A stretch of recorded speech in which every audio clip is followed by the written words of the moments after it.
Hello, hello, hello. What's going on, everybody? Welcome to a capital hungry analysis webinar on Bitcoin. So let's jump right into it. So, Bitcoin has seen a rally over the course of the last couple of months from the 30K price point all the way peaking to about 48K. Mainstream media is attributing this rally due to the rumors of a Bitcoin ETF coming into the financial markets and alongside that bringing some more demand into the cryptocurrency. We can also see where we saw that buy the rumor, sell the news, where when the actual ETF was released, we saw this aggressive bearish pullback. Now, don't get me wrong. The Bitcoin ETF rumors that we saw over the last couple of months for sure was a factor in bringing some more demand into Bitcoin. But that is not the main reason why Bitcoin has been so bullish. The main reason why Bitcoin has been so bullish ever since November onward is the same reason why other risk assets have been bullish and dollar was bearish during that time. It's strictly due to the markets as a whole starting to price in and anticipate earlier rate cuts from the Fed. The market's anticipating earlier rate cuts with the potential of a lower rate environment in the near future is bullish for risk assets and bearish for the US dollar currency. If the Fed start to cut interest rates again and come out of a restrictive territory stance going back below 5%, this means that the institutions, funds, corporations can take massive loans out from the central bank at a lower rate, or they're anticipating that for the near future, and they can start pumping that liquidity and capital from the loans gained back into these financial markets, especially when you're looking at the stock market and other risk assets such as Bitcoin and some of the other asset classes we have been analyzing, right? So let me show you a prime example to confirm this on a macro standpoint, and then diving down from the rally on November onward, comparing it to some of the other asset classes to show you exactly what I mean.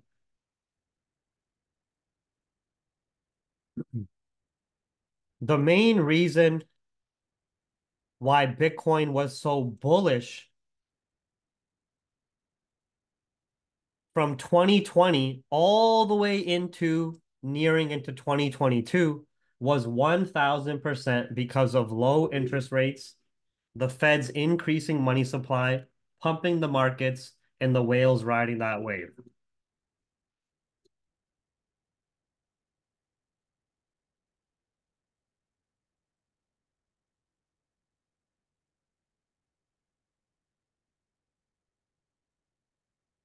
This is the same reason why stocks, housing, oil, and gold were all bullish during that time.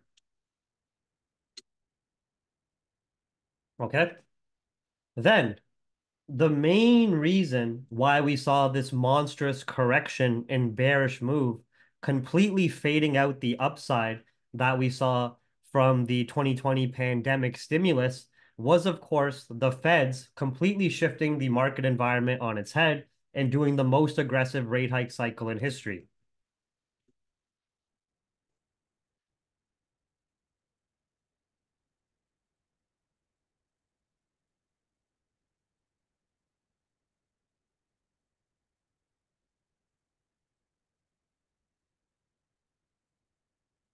Every majority of asset classes besides the dollar saw a correction. Oil, stock market, gold, housing saw a slight correction as well. Nothing crazy though in North America, right? And then the main reason why we've seen price was ranging and then this rally from November onward, yes, the ETF played a part in it.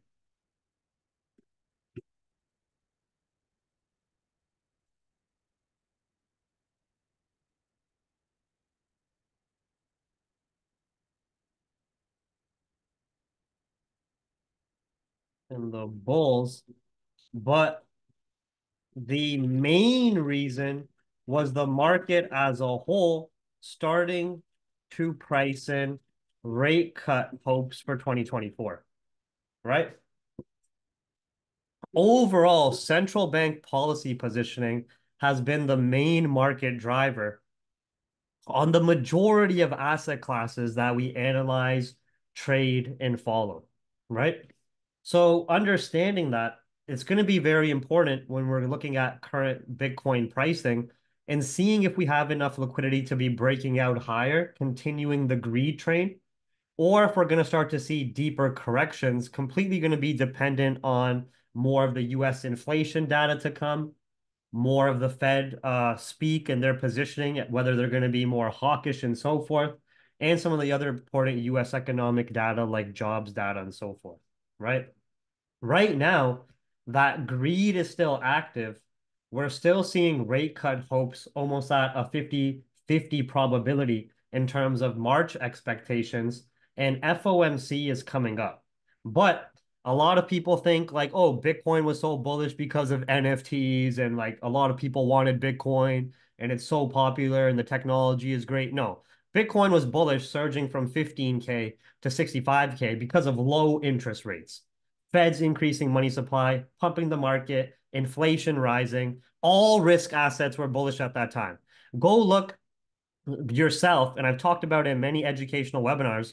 During mid 2020, go look at what gold did, go look at what the housing market did, go look at what oil did, go look at what the stock market did. Everything was bullish, dollar was bearish. And then people are like, oh, well, the whales were liquidating positions. They're trying to capitulate traders out. They're trying to take out all the retail liquidity. That's why Bitcoin went bearish. They don't want us to be wealthy. They don't want us to win.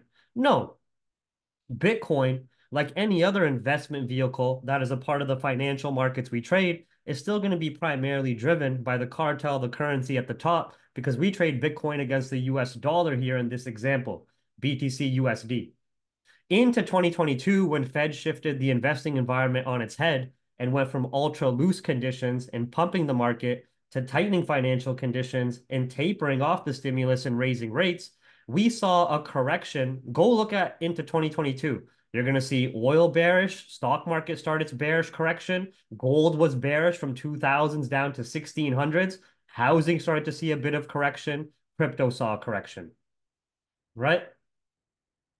And then don't get me wrong, it was very good timing how the Bitcoin ETF rumors were coming to the mainstream media the same time the market overall started to price in rate cut hopes.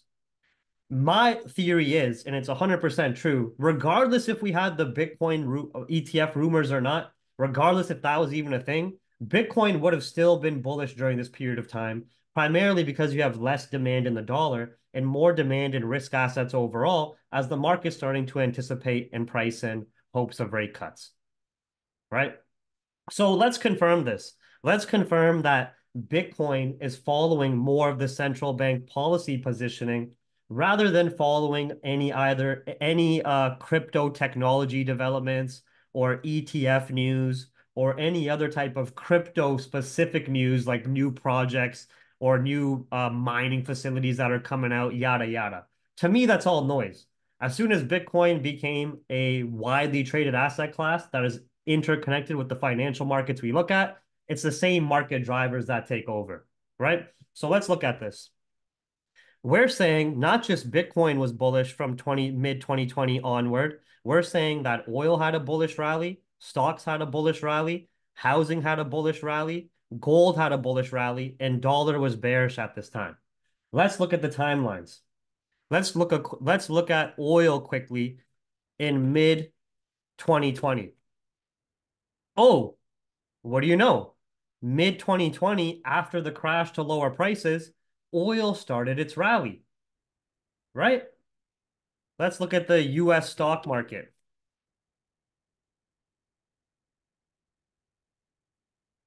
Oh, what do you know?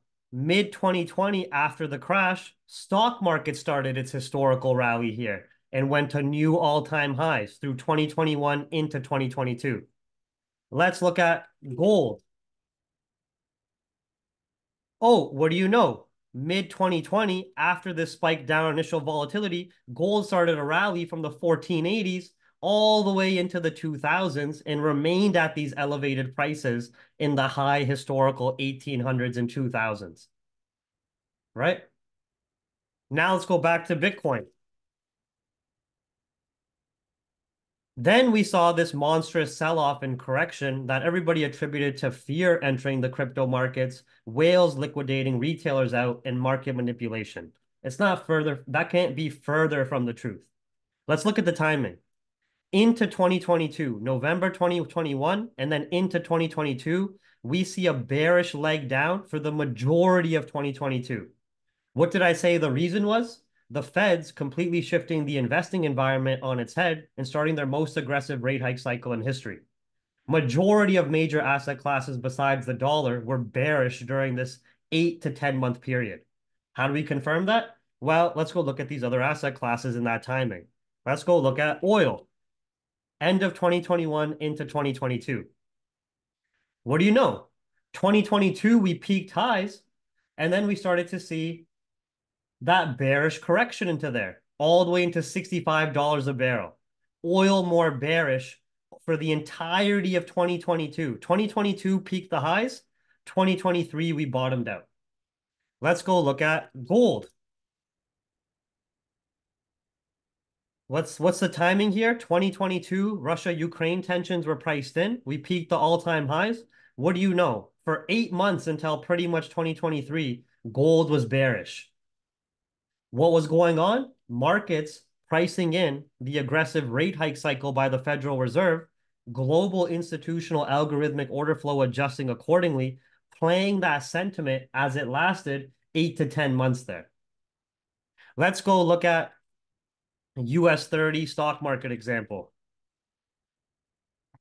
Oh, what do you know? Into 2022, we saw the stock market, which was so aggressively bullish for the majority of 2022 into the end of 2023, we saw a corrective wave there. Primarily bearish movement from the start of 2022 into pretty much like October 2022. Into 2023, we flipped there, right? So we can see that all of these asset classes are moving as one, dependent on central bank policy positioning and nothing else. Now let's dive in to look into even more detail. We can really see that Bitcoin was consolidating for an extended period of time up until November 2023. November 2023, exactly that month, is exactly when the Fed started to give a dovish FOMC. We started to get declining inflation reports. We started to still see some minor weakening in the labor market data, and the Fed starting to feed into the rate cut hopes, which is more bearish for the dollar at the time, but more bullish for stock market, bullish for gold, bullish for oil. No, we didn't see as much movement on oil, but still, we didn't see any more drops. So everybody was attributing this upside to ETF rumors. But the timeline is lining up when you go look at November 2023 on any of the other asset classes, it lines up with the collection of events that started feeding into the rate cut hopes narrative and when that narrative first came into the scene, right? When you come look at here, November 2023, you're going to see at this exact time, dollar started a bearish run, gold started a bullish run, stock market started its bullish run, an extended one, an aggressive one, and even oil still respected that demand zone, right? So end of October, November 2023. As we're seeing the Feds give a dovish undertoned FOMC, as we're seeing US inflation dropping at that time, as we're going into the end of the year holiday period where the Feds are also pushing the Christmas rally to keep consumer and investor morale high to close off the business year and start the new year strong, this is all obviously more bearish for the dollar. What did dollar do exactly on November 2023? Bearish leg down, the inverse movement, right? What did the US stock market do on November 2023? Right here, November 2023 is exactly when it bottomed out and started this rally, which was 100% been fueled on market greed in hopes of earlier rate cuts. Gold, let's go look at gold November 2023. This is when we had Middle Eastern tensions priced in, right? Sorry, Middle Eastern tensions come to the table, then it got priced in. Look at here. We had an aggressive pullback, bottomed out at around 1940s, November 2023, as rate cut hopes started to surge, dollar turned bearish, gold also surged and printed new all-time highs, right? So can we really say Bitcoin is following individual crypto projects or technology advancements or rumors of a Bitcoin ETF or all this mainstream media noise? Or is Bitcoin simply following the universal principles of any asset class that's interconnected in our financial markets and especially being traded against the dollar? It's still following central bank policy positioning. The major moves that happen on Bitcoin are still after major US data reports like FOMC's, CPI reports, jobs data, and so forth. The main reason why Bitcoin has been bullish from specifically November 2023 onward, the main reason why it's been bullish is the same reason why the stock market was bullish, gold was bullish, oil bounced, and dollar bearish. Market pricing in hopes of earlier rate cuts. Does that make sense to everybody? Is everybody following along so far?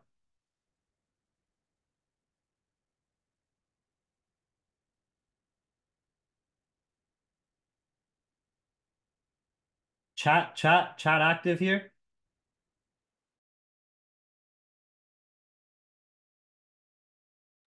So understanding that Bitcoin is no different than any other asset class traded against the dollar, understanding it's just another investment vehicle, whether it can be whether it can be related to a commodity like corn or soybean, whether it's oil, whether it's gold, whether it's a stock market, it is just another investment vehicle with the pure purpose of making money on returns in the market. These people that are driving Bitcoin price up, the institutions that are making money on the wave of rate cut hopes, they don't give a shit about Bitcoin technology becoming adopted in our day-to-day life. They don't give a shit about Bitcoin credit cards or if the central bank is going to start using Bitcoin or the technology related to Bitcoin. They don't care about any of that. It's just a new investment vehicle that's still particularly young in terms of its life cycle within the financial markets, and it's classified as another risk asset. Does that make sense to everybody? So now this is where we have to be very careful.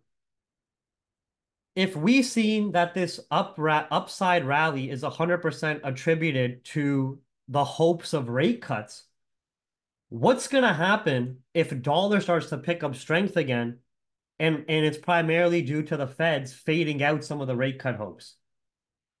If the Feds say, you know what, inflation is still sticky and troublesome, we still have some more work to do.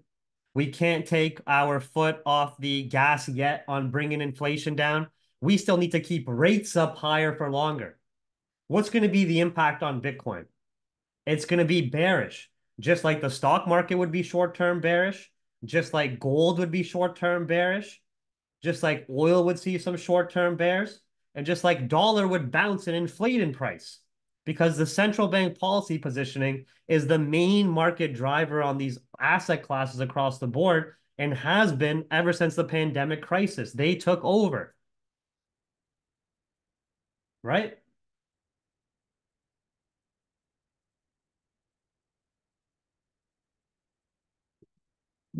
So keep that in mind. So now, when we're looking at Bitcoin, this is where things can get a little bit troublesome, in my opinion. You can see we got some key areas of interest just on a macro perspective. We can see obviously the last higher time frame highs. We can see that last dip to around 15K. Then within here, you can see when we were trending more bullish, we had an accumulation of order flow here. When we were trending more bearish during the rate hike cycle, we had an accumulation of order flow here before continuing lower. This looks like a pretty key price sensitivity area as well to me, digging in to that 48 to 50K mark. If we can't print any new highs on Bitcoin, and if the feds bring more hawkish pressure to the table, I'm not saying we're going to crash back down to 17K, but seeing a pretty large intraday pullback going back down into like 35K, 30K wouldn't be out of the ordinary at all. It's very difficult for me to see more Bitcoin upside if we're still trading below 47,500, and especially if the feds are still hawkish. Even though Bitcoin is a risk asset, it hasn't seen nearly as much greed compared to the US stock market, which obviously the US stock market has way more history. It has way more trust in it. It has way more market participants. All the OGs that are actually moving billions in the market, they love to play stocks, right? We're not seeing as excessive greed in the Bitcoin world. We're seeing that, yes, hopes of rate cuts was enough for that rally November onward up into 47,500. But we're starting to dig into some very key price sensitivity areas where it looks like Bitcoin will be struggling to stay above those elevated prices. And we could easily see a correlated correction in relation to the upside rally if we double top at the 47,500s, or especially if we start to break back below 40K. I could easily see price driving back down to 35K, even 30K before looking for better buys again. Now, if we want to see this movement this week, specifically this week, we're going to need to see a neutral to hawkish toned FOMC starting to kill some of the rate cut bets, starting to tell the market they're getting a little bit too ahead of the curve, bringing back dollar strength and leading to a little bit of a bearish pullback and exhaustion of buyers on the risk assets, like the stock market having a controlled bearish pullback, Bitcoin having a bearish move and leg down, gold potentially seeing some deeper bears if we can clear below the 2010s there.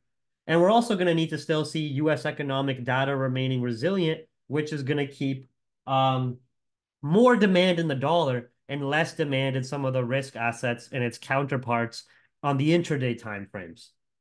It's very difficult for me to see any further buys if we're trading below 50K and if we don't have more fundamental catalysts feeding into hopes of earlier rate cuts.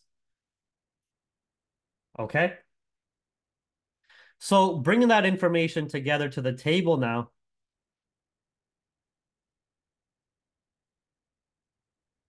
we can see this higher time frame structure starting to form. And we got some very key areas of interest.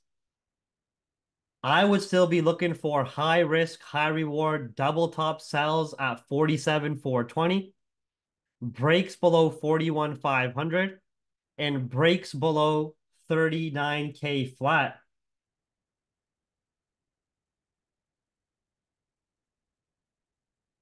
For short side plays,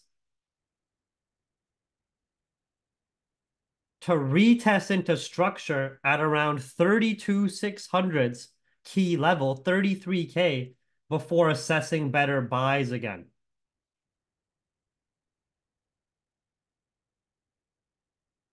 Which this correction would be correlated to the impulsive rally and the excessive rally we had. You can see, even as Bitcoin was moving up in this fashion, the rallies were not as large, but it still had some pretty decent rallies printing higher highs. But when you can't print any more higher highs, you can see the corrections are always correlated to the upside move. Sometimes it's around 80%, even sometimes equal to the upside move, right? That's what I'm looking at here, which, yes, it would be an aggressive bearish move, but it would be in correlation to the size of the rally we've seen. Does that make sense to everybody?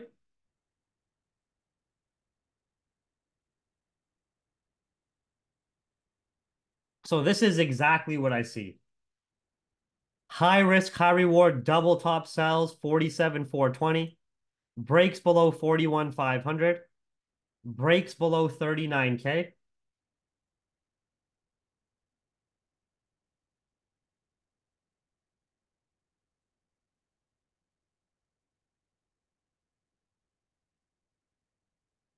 The supporting factors for this is, I'm going to put it right here. ETF, buy the rumor, sell the news, slight impact.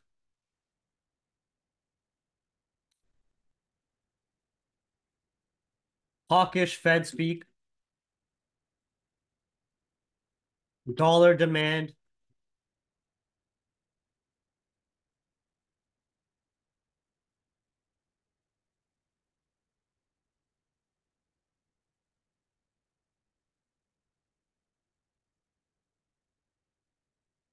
I don't want to buy at these higher prices on Bitcoin unless we have more fundamental support for it.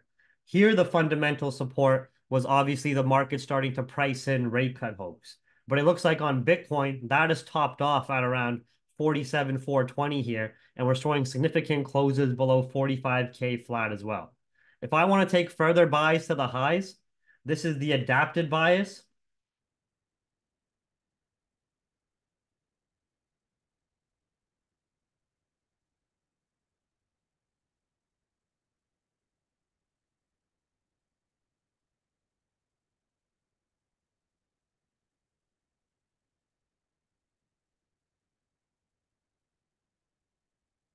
And weaker US dollar.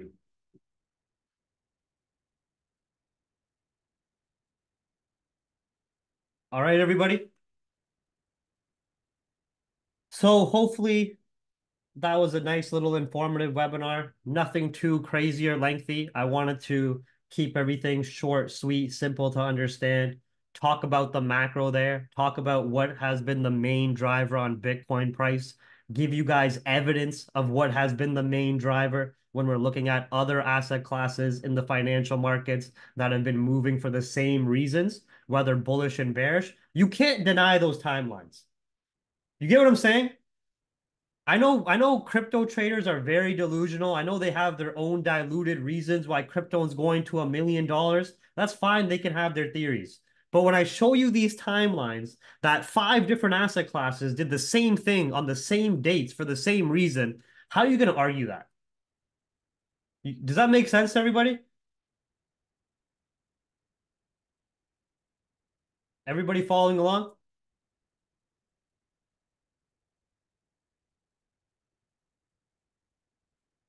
And when you're going through the capital hungry educational webinars, you know how much control the cartel of the currency, the big bank, the big powerful bank at the top, aka the Feds, the central banks, you know how much power they have. You know how much market swing they have. You know how all the institutions and banks down the lines ride follow them and ride the wave that whale creates.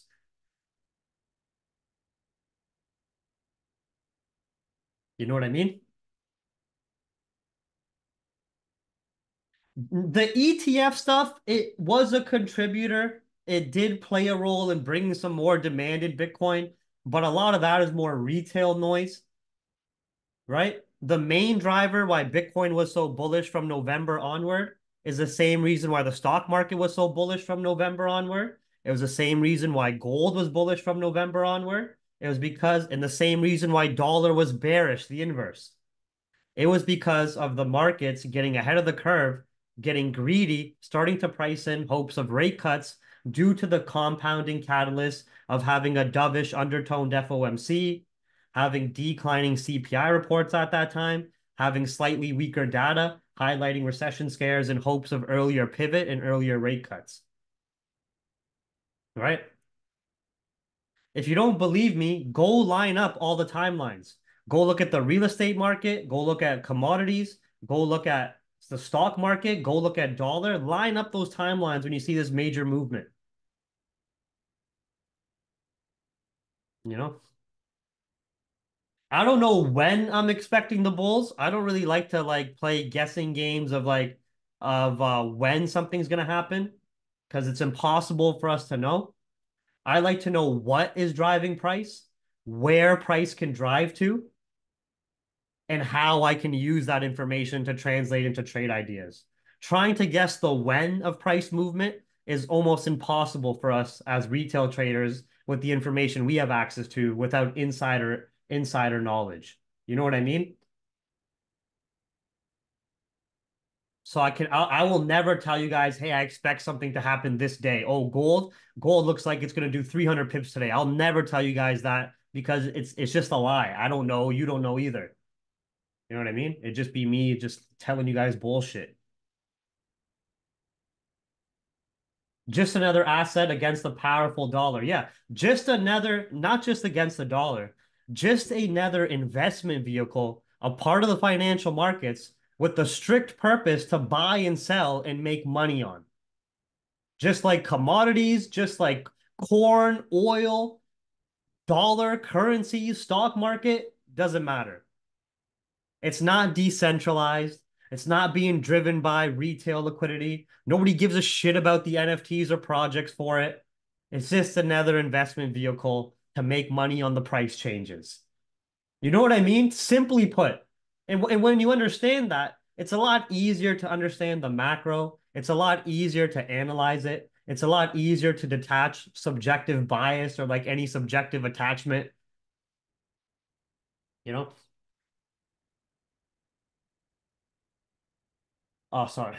But anyways, guys, I'm gonna save and upload this and we'll do our fresh market analysis. Still expecting gold, dollar to range until FOMC. GJ was a bit of a bitch, slapped out my like seventh buy attempt at the demand zone. I took a loss, but I can't complain because like the five buys played out. You know what I mean? That it was giving us a lot of buy bounces. I felt it last night too. I was like, okay, I'm gonna take another buy at the demand zone, but something was itching me inside where I was like, I think I'm finally gonna get slapped out. But what can you do? You know what I mean? Having five bounces off the demand zone in one break, it's not that bad. The annoying bitch part was I would have felt a lot better if GJ broke the demand zone and stayed below it. Then it's like, okay, my trade lost and it invalidated the analysis. You know what I mean? You know what was so annoying that GJ slapped me out, broke a little bit lower, and the daily candle closed back above the demand zone again? I was like, you fucking little bitch. I was like, you little bitch. But whatever, you know. Yeah. I would have been it would have been easier to cope with the loss if GJ remained below the zone. Then I'm like, all right, damn, what can you do? We're shifting structure short term. We're getting a deeper pullback. What can you do, you know?